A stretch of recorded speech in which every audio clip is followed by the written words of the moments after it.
Welcome into Rover Sports. The calendar date is officially June. It's June 1st, and we are back here on Rover Sports. Apparently my microphone is actually working, which is actually a good thing. I want to give a shout out to a couple of my buddies. UCF Jaguar, he just opened up an awesome new show. You guys got to check it out. He's taking in callers. And also the Sports Fury. I mean, those guys, they invited me on their show.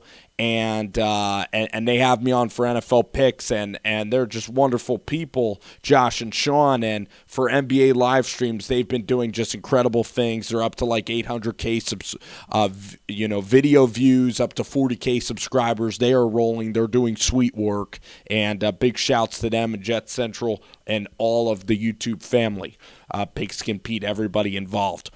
Today is a very interesting topic day. Today's topic is basically there was basically a ESPN topic which had the NFC East quarterbacks listed in order, and they had Eli Manning there last on the list of NFC East quarterbacks. Now, I know that Jet Central likes Alex Smith. I know that a lot of people just don't like Eli Manning. They think that Odell Beckham is just so incredible, and they look at Eli that he can't distribute the football, and they place all the Giants' problems on Eli Manning. And frankly, it's wrong to do that. Eli Manning's a professional. Eli Manning had the worst coach in the NFL in Ben McAdoo last year.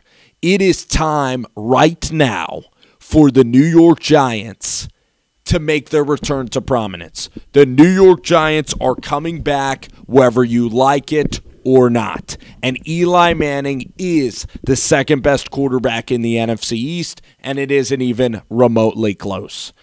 Dak Prescott was a one-year lightning in a bottle situation where they had a great team, Dez Bryant, you had Ezekiel Elliott at peak of powers, you still had Doug Free there at your right tackle position, so you were still able to go forth and perform at a high level. But once Zeke left last year, Dak didn't control the team, and he failed in so many areas of the game.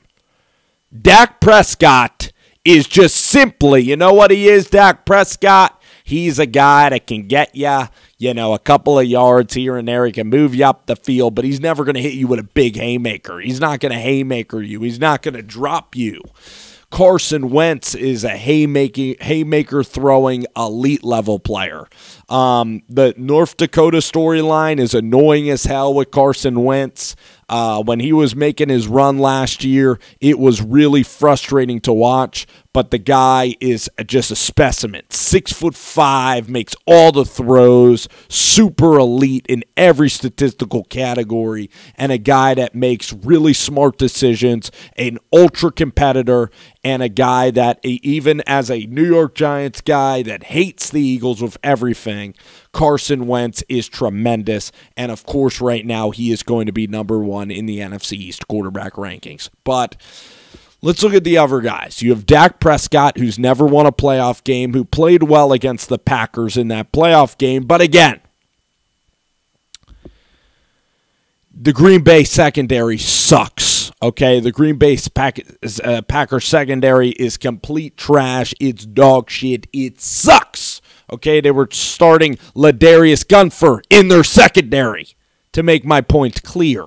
So Dak Prescott does not have great arm strength. Eli still has just as much arm strength as Dak. And Eli's smarter than Dak. Eli will make plays on the field. He will go through progressions. Eli has played a long time. He's smarter than Smith. He's smarter than Dak, okay? Eli Manning, okay, is a guy that's won 8 playoff games, and he knows what needs to be done. He's not afraid to make the big balls throw. The throw to Manningham, the throw to Hakeem Nicks, and I get that all of that was 7 years ago, I do. But there's a reason why Eli has led the league in interceptions, and there's a reason he throws so many of them, because he takes chances. And also you see head-scratching throws, but you also see incredible, elite-level bullseyes by Eli Manning.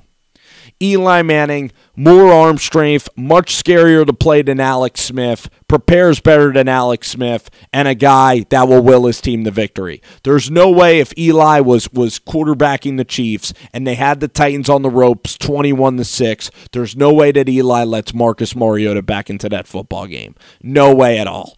Eli Manning knows the moment, seizes moments.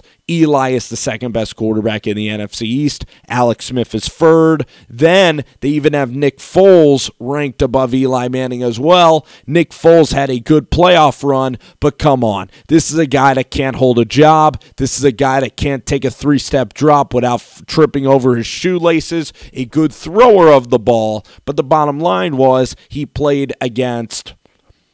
He barely beat the Falcons. He didn't play well in that game. Case Keenum was dead terrible, and he pretty much can throw the ball deep down the field, but come on. He was going against Eric Rowe. He was going against a shitty defense in the Patriots. That Patriots team was led by Tom Brady, an elite-level offense.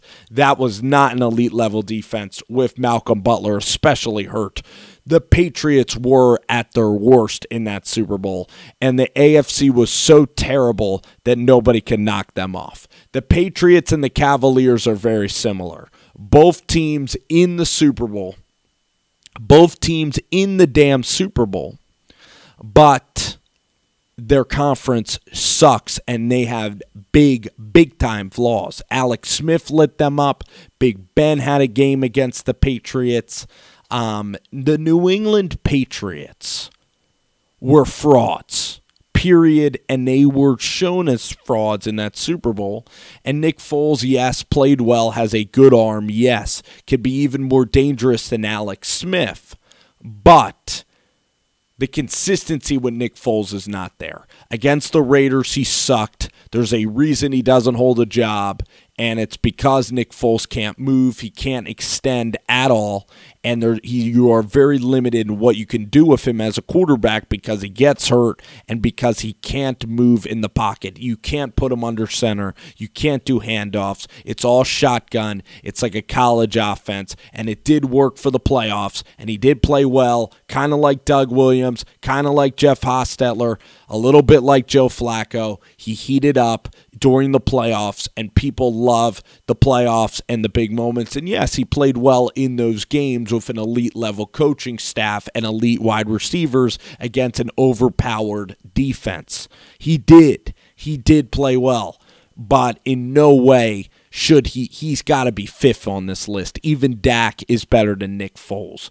If Cowboys fans, if they were competing, Nick Foles is unable to do a play-action bootleg because he is immobile. And that's the reason why nobody in the NFL wants to trade for Nick Foles. Period. End of story. So if I'm ranking it, it's Wentz, it's Eli, it's Alex Smith, it's Dak, it's Nick Foles. Now, the thing is about Eli Manning, I cannot wait for Eli to shit on the NFL next year.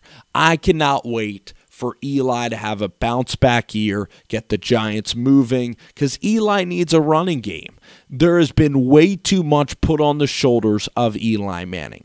Period. End of story. Pat Shurmur's going to get the most out of Eli Manning. Eli's going to come back. Eli Manning is going to have a tremendous year next year. Eli has a good line finally, and this Giants team is going to be very specifically coached, and even Tom Coughlin, Pat Shurmur, has a lot of things that he will make to make Eli's job a lot easier. So that's ranking the NFC quarterbacks. All right, it is Carson Wentz number one. I admit Carson's an elite level player.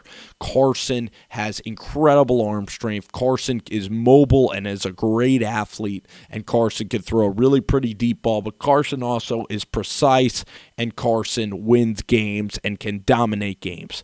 Eli does not have the same arm strength he once had, but Eli is a guy that seizes the moment, plays big, and with a great offensive coordinator, this is a guy that's going to have a very productive bounce-back season. He's going to shock people with how well he's going to play. Then you have Alex Smith, a guy that is very athletic. That's why I was drafted number 1 overall. Can run, a decent competitor, good leader, just doesn't have the physical capabilities to make the big-time, big-level throws. Then you have Dak Prescott that I'm not yet that impressed with. Still hasn't won a playoff game. He's leading the number 1 franchise in the NFL in terms of popularity. And when you're a Dallas Cowboys quarterback, you need to win when it matters. And Dak is a guy that's inconsistent, and he also doesn't have the capable arm strength that you look for, and Dak's going to have to prove that he can scare defenses and he can lead and make big-level throws, so I'm simply not a believer. And then you have St. Nicholas Foles coming in at number 5. There you go. There's the list. There's the list. If you guys want to debate that list, go ahead and debate it. But that's